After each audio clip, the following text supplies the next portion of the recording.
ক'ব খুজিছো ৰঙিয়া ৰাজ্যিক পশু চিকিৎসালয়ত চলি থকা ব্যাপক অৰাজকতাৰ কথা।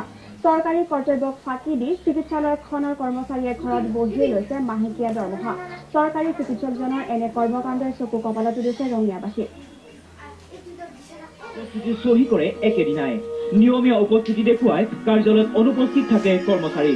বিষয়া আমোলাৰে চতুৰ কৰ্মচাৰীৰ সঁচা মিতিৰালি। নিধিৰাম চৰকাৰৰ ভূমিকাত মন্ত্ৰী খৰচিং ইংতি। সকলোকে লাগে সহজ দৰমহা, সহজ ভাত্তা। ৰঙিয়া ৰাজ্যিক পশু চিকিৎসালয়ত অৰাজকতা। ব্যাপক অৰাজকতাই স্থানী ধৰিছে ৰঙিয়া ৰাজ্যিক পশু চিকিৎসালয়।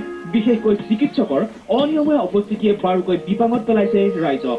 অঞ্চলটোৰ পশুধনসমূহ কোনো ৰোগত আক্ৰান্ত হলে শুশ্ৰূষা কৰিবলৈ চিকিৎসক নাথাকে ৰঙিয়া ৰাজ্যিক পশু চিকিৎসালয়ত। মন কৰিবলগীয়া যে এই চিকিৎসালয়খনত আছে দুজনকৈ পশু চিকিৎসক। চিকিৎসালয়খনত কৰ্মৰত ডাক্তৰ ডেজি দাস নামৰ চিকিৎসকগৰাকীয়ে বেছিভাগ সময়তে ছুটিত থকাৰ বিপৰীতে ডক্তৰ ৰামচন্দ্ৰ নাথৰ ছাঁটোকে দেখা নাপায় ৰাইজে। ফলত পশুধনসমূহ ৰোগত আক্ৰান্ত হলে চিকিৎসা বিচাৰি হাহাকাৰ কৰিব লগা হয় ৰাইজে। আজি চতুৰ্থ দিন হ'ল মই ইয়াতে আহা ডক্তৰক লগ কৰিব। মোৰ মানে কুকুৰটো বেমাৰ হৈ আছে। আজিও মই 10টা বজাৰ পৰা ৰৈ আছো। 10টা বজাৰ পৰা কোনো ডক্তৰ নাই।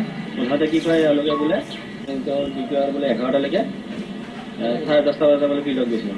10টা নে 10:30 তেনেকৈ ক'লে। মানে দ্বিতীয় আৰু ফিল্ড স্যাৰ বুকখন মই নটিচ কৰিলোঁ যে ইয়াতে এডভান্স চিগনেচাৰ আছে। মানে অহাকালীন চিগনেচাৰটো আজি কৰি থৈছে। মানে এইটো সাপ্তাহিক চিষ্টেমত হয় বোলে। ৰঙিয়া ৰাজ্যিক পশু চিকিৎসালয়ত চলাই এনে অৰাজকতা দেখি আমাৰ সাংবাদিক উপস্থিত হৈছিল চিকিৎসালয়খনত। শনিবাৰে চিকিৎসালয়খনত উপস্থিত নাছিল ডাক্তৰ ৰামচন্দ্ৰ নাথ। কিন্তু নাথ কৰ্তব্যত উপস্থিত থকা বুলি স্পষ্টকৈ স্বাক্ষৰ আছে পঞ্জীয়ন বহীখনত।